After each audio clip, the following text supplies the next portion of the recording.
Lipman. I was privileged to serve in the 19th Knesset with the Yesh Atid party, and currently I am the Director of Public Diplomacy in the Vice Chairman's office in the World Zionist organization. I moved to Israel in July 2004 with my wife and 4 children who were very little then and are, thank God, much older now.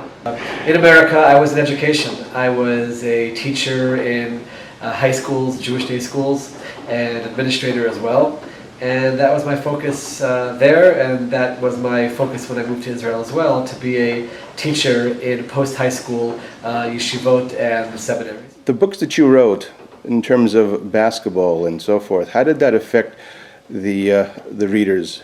And how did they inspire them in terms of lessons of life and so forth? The feedback that I received from parents of young children who read my book Time Out, which is about Torah and sports stories and the lessons, spiritual lessons we can learn, the feedback was incredible. Parents told me this was the first book that my child read from cover to cover, first book of Jewish content that my child ever read, because each chapter starts with a sports story, true sports story that took place in great detail, and then from that I built out to Torah sources and Torah lessons that you can learn from that story. And this was a way that I taught in general, trying to bring areas of interest to the students and use them to teach them the wisdom and the beauty of the Torah and Judaism. Since you've come to Israel and you're living in Israel, have you seen that the educational system has gotten better? People know less about or more about Jewish history, more about Zionism? What do you feel? Unfortunately, a few decades ago, they really stripped the education system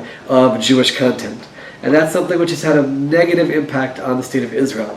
I'm very proud that when my party got into office, when Yesh Atid had the education department with Minister Shai Peron, one of the things that we initiated was a project called Jewish Identity.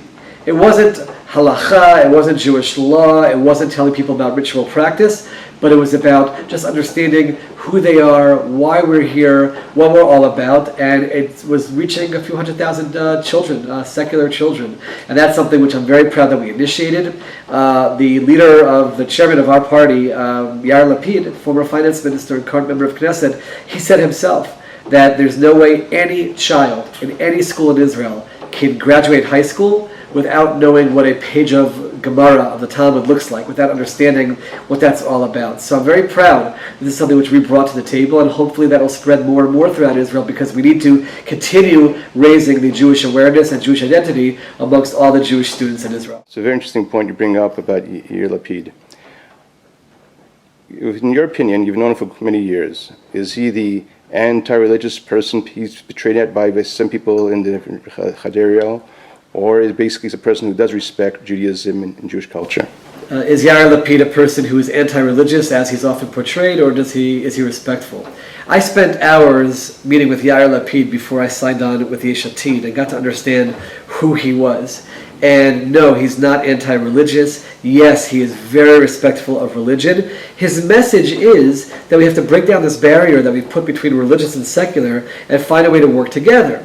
At times, working together does mean compromises. Not compromises on violating halakha, Jewish law in any type of way, but finding a way to work together here. And I have to say that in every issue that we've dealt with on religion and state, he was clear that he wanted to have the agreement of the religious members of the party. He specifically had religious members of the party so that we could deal with these critical issues together. It was an honor for me to be part of that process. Sometimes people make judgments which are very superficial, and in this case, they even judge him based on his father. Now, I don't want to get into a discussion about his father, the late Tommy Lapid, who did come across in certain ways as perhaps being anti-religious, despite there's a whole story behind that.